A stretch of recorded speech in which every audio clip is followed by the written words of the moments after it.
is actually my diary from my very first day at SVU. Dear Diary, I felt so nervous walking into the crown jewel of the NYPD. And then I had the pleasure of being introduced to Detective Cassidy and Munch. I thought, this has to be a mistake. This can't be SVU. Maybe traffic enforcement or post office security. Prick me, Olivia. Do I not bleed? Well, I have to admit that I did underestimate you at first, but over time, I realized that Detective Munch was not only a brilliant detective, but a very, very soulful man. I will miss you very much, John Munch.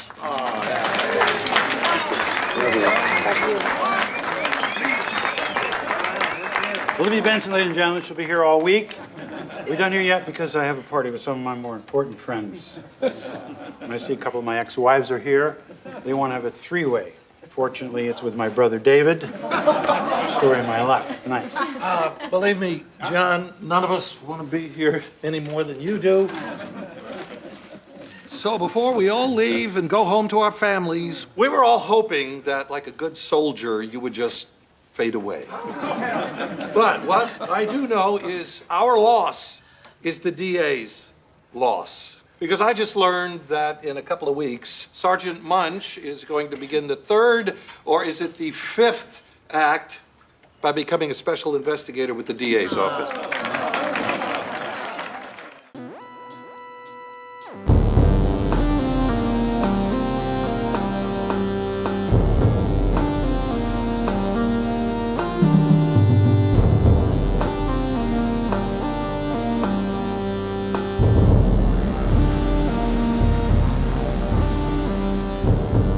In New York City, sexually based offenses are considered especially heinous.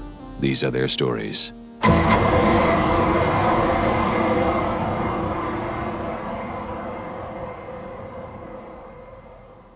Hey guys, welcome to an emergency podcast of Munch My Benson. My name is Adam. I'm here in New York. I'm joined in by Josh. Now, we got some sad news earlier today being Sunday, the 19th of February, and that is our very own John Munch. Richard Belzer passed away, I believe, at his home in the south of France. It was, yes. Yeah, so I suppose on that level, you can tell that you've made it somewhere when you're at your estate in the south of France and passing away. So good on him for that. But we thought that we should do a special Munch episode, this being the first time this has happened. The first SVU cast member to pass away, as far as I know. Mm-hmm. And definitely one that's near and dear to our hearts. So I know Josh has prepared some notes. So obviously we don't spend a lot of time on the podcast talking about the stars of the show, the main cast. But it seems fitting that today we would talk about Richard Belzer. Yeah. The man, the legend. Yeah, the font of the greater Munchiverse. I mean, indeed.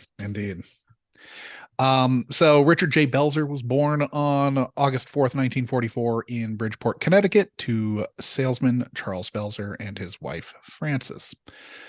His mother beat both him and his older brother, Len, in People magazine. I'll have links to all of these articles in the sources for the show notes. In People magazine in 1993, Len Belzer said, "Our mother didn't know how to love her sons appropriately. She always had some rationale for hitting us." Richard added, "My kitchen was the toughest room I ever worked. I had to make my mom laugh or I'd get my ass kicked." Now, Frances died from breast cancer when Richard was 18. His father, who was the much more caring and fit parent, attempted suicide 3 years after his wife's death. Richard walked into his father's office and found him slumped over his desk, overdosed on pills and booze. And Richard saved Charles's life. But a year later, in 1968, his dad succeeded in killing himself. Having already gotten kicked out of Dean Junior College for organizing protests, Richard Belzer worked as a census taker, dock worker, jewelry salesman, and a number of other random things before beginning work as a reporter for the Bridgeport Post. But his dreams of becoming a serious writer were pushed to the back burner as he started dealing drugs and carrying guns. Yep.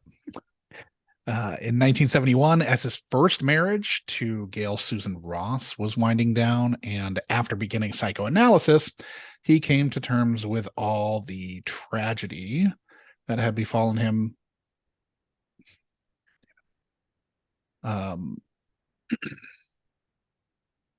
And he decided to take a risk and try comedy.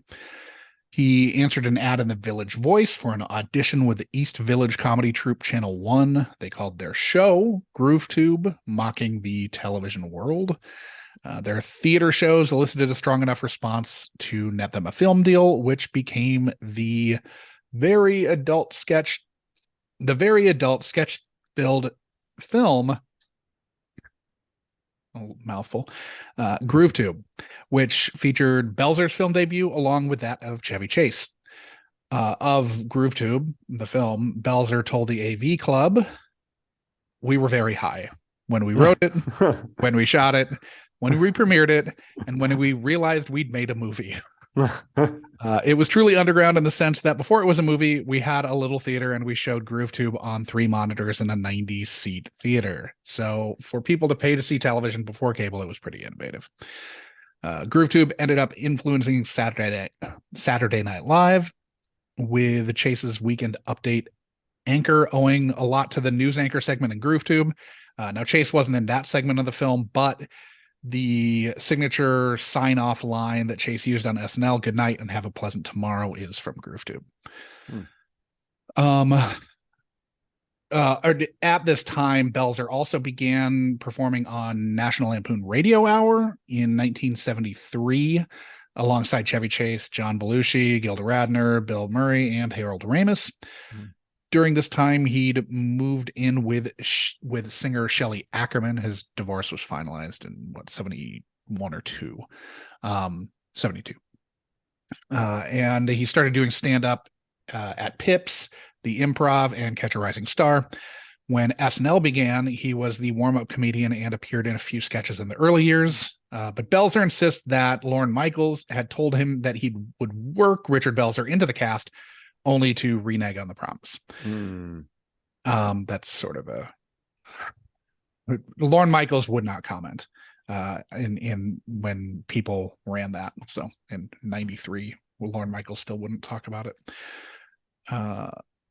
Belzer married boutique manager Dahlia Danoch, D-A-N-O-C-H, in 1976, but the marriage lasted just 2 years. During this time, Belzer claimed to have indulged in, quote, "just about every drug in the world, things people have never even heard of, and I'm not kidding," end quote.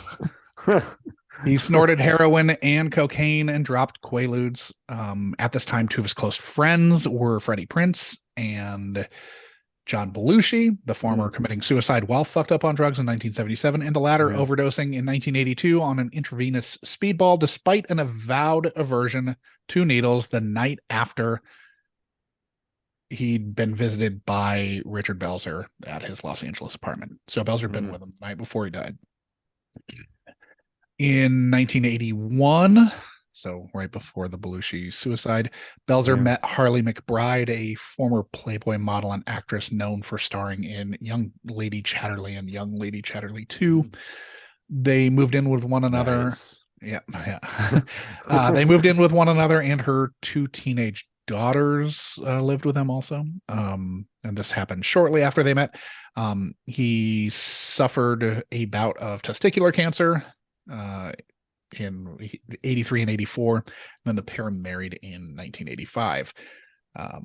Fame and riches eluded Belzer through the 80s as he managed just minor film roles, often as little more than a featured host or stand-up, while his contemporaries like Robin Williams, Chevy Chase, and Steve Martin were all getting filthy rich. Yep.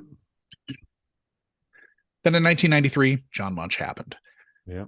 Homicide, Life on the Street, executive producer and director of the pilot, Barry Levinson, heard Belzer on Howard Stern and told Tom Fontana that he thought Belzer was the right person for the acerbic conspiracy theorist John Munch, who was based on real-life Baltimore detective Jay Landsman, who was featured in David Simon's book, Homicide: A Year on the Killing Streets.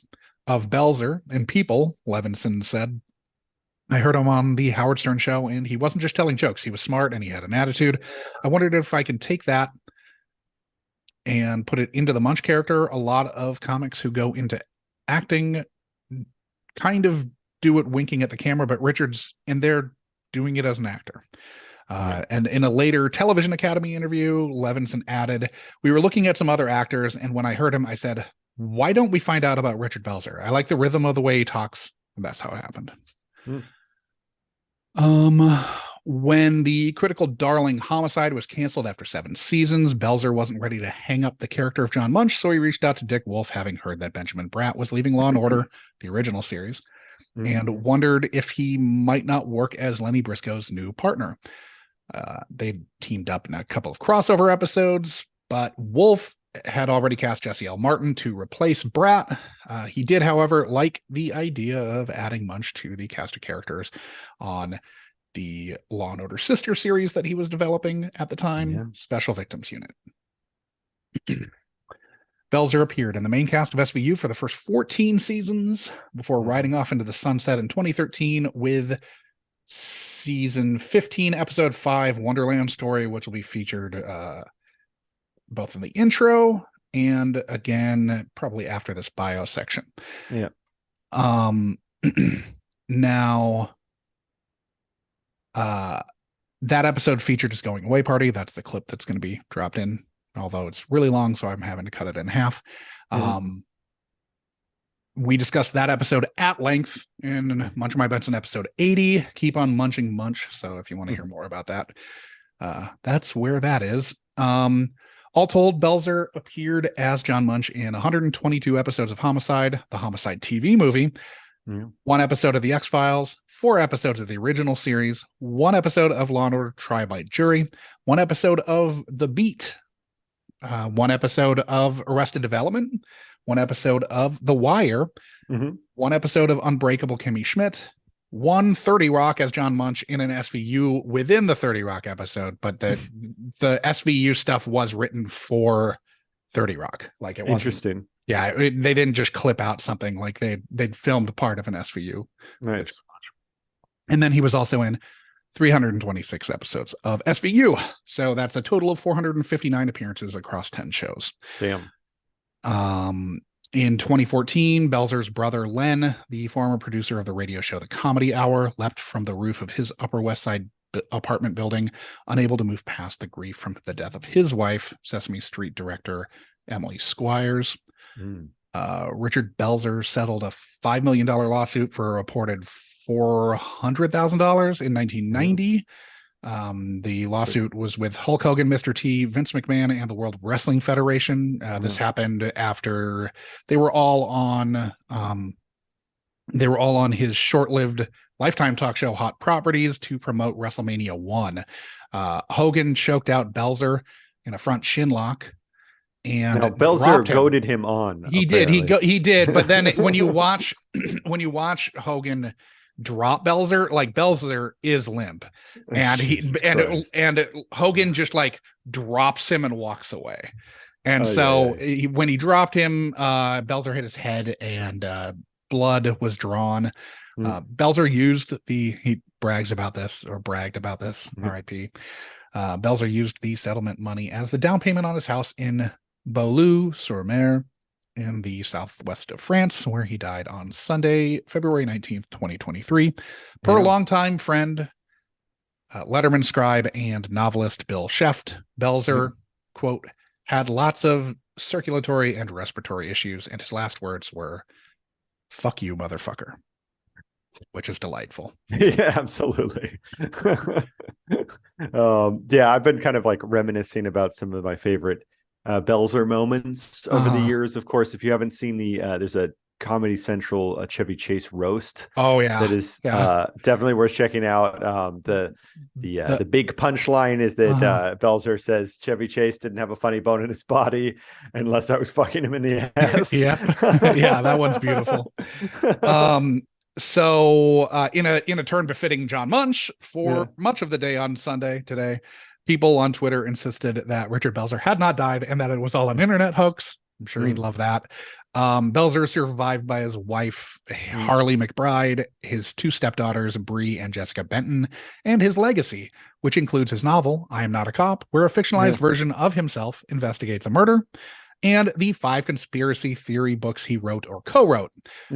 And I'm going to list those off right now because they sound awesome. UFOs, JFK, sound crazy. Elvis, conspiracies you don't have to be crazy to believe. Dead Wrong, straight facts on the country's most controversial cover-ups, which was co-written by journalist David Wayne and was a New York Times bestseller. Hit List, an in-depth investigation into the mysterious deaths of witnesses to the JFK assassination, which was also co-written by David Wayne and was a New York Times bestseller. This is, of course, not David Wayne, the director of Wet Hot American Summer. This is a journalist, David Wayne. Wayne spelled like Bruce Wayne's last name. Corporate Conspiracies, How Wall Street Took Over Washington, which that happened. Someone is hiding something. What happened to Malaysia Airlines Flight 370?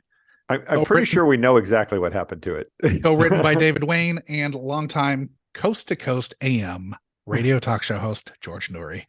And then Bill Sheff is working on a documentary on Belzer, so we should hopefully get a fitting tribute to the man, the legend, in the not too distant future.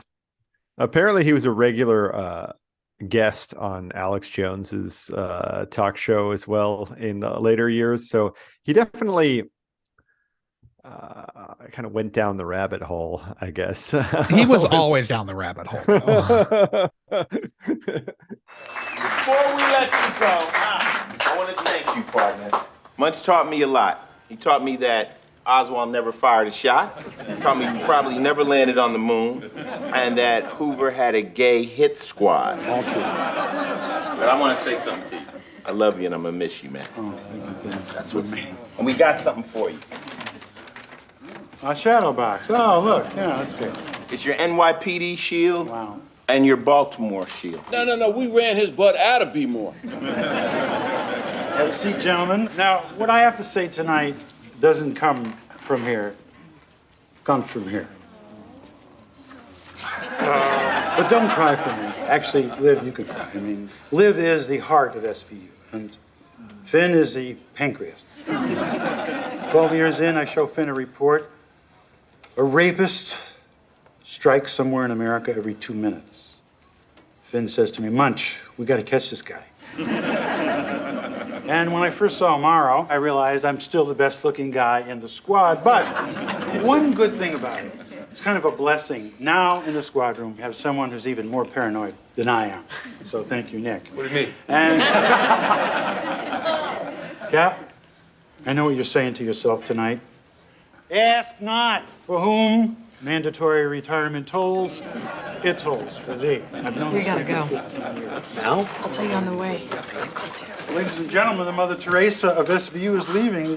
Was it something I said? No, John, it's everything you said. Well, I haven't even gotten to the Cassidy jokes yet. You know, I see you two together. I think you both could do better.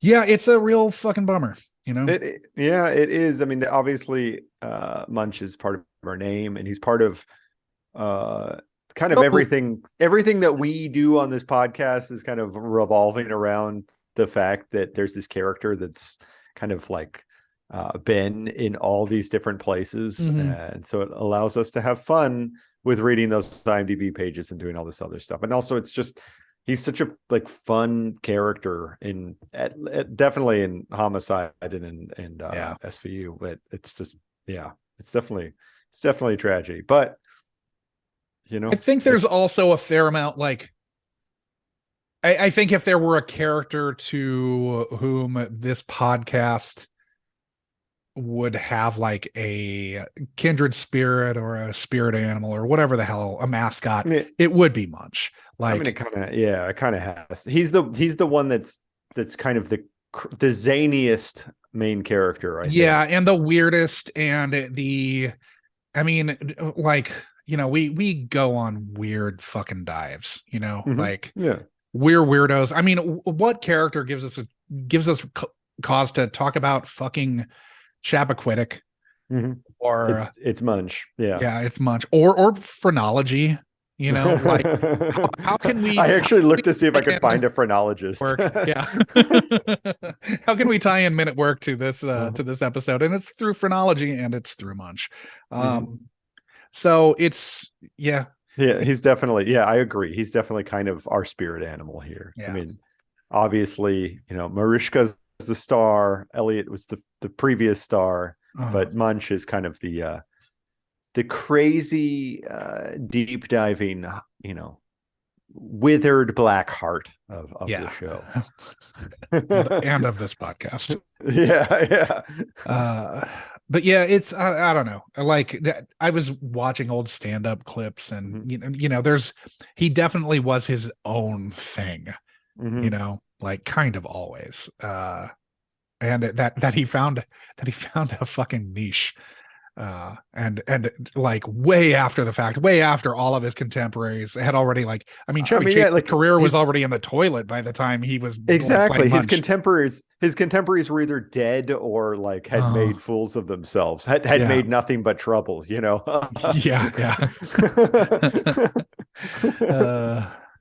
But to have his like weird later career success, it's almost like he was the proto Mark Maron in a weird way, where like Maron didn't really get success until he was in his 50s. Until he started doing a podcast, you know. That doesn't happen to other people. No, trust us. But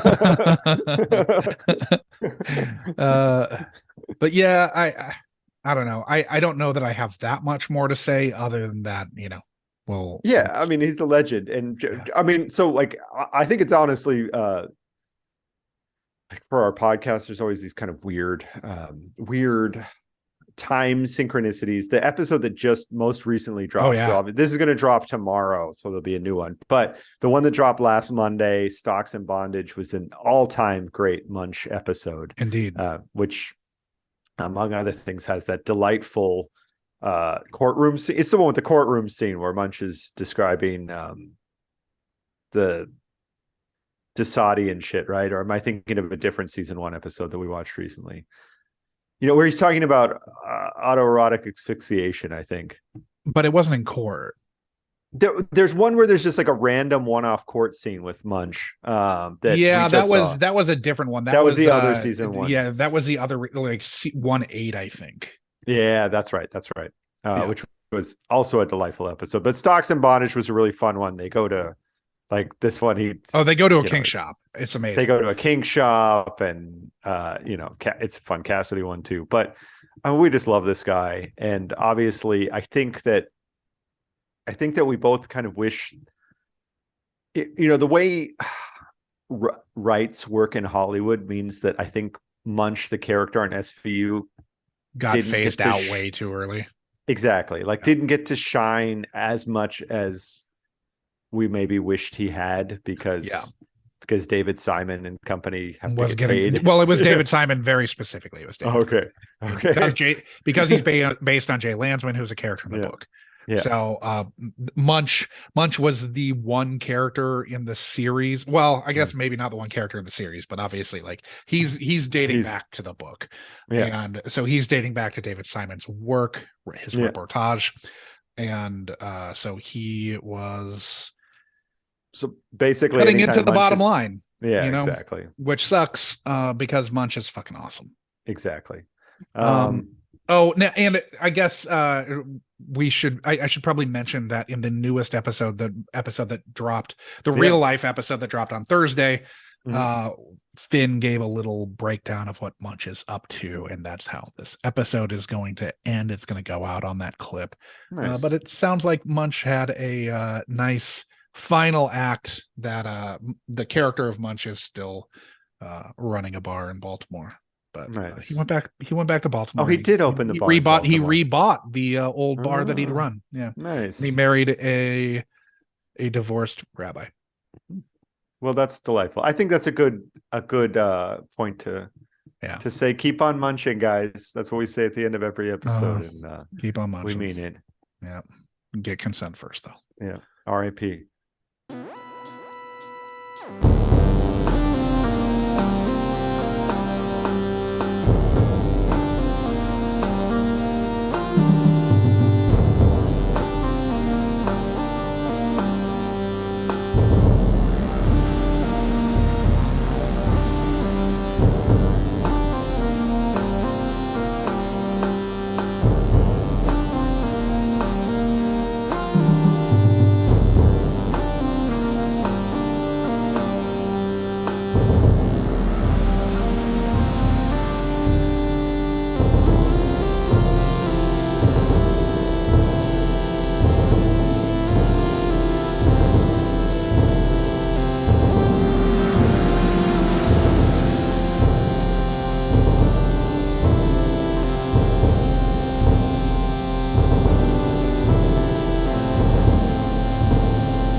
So you regret coming downtown? Me?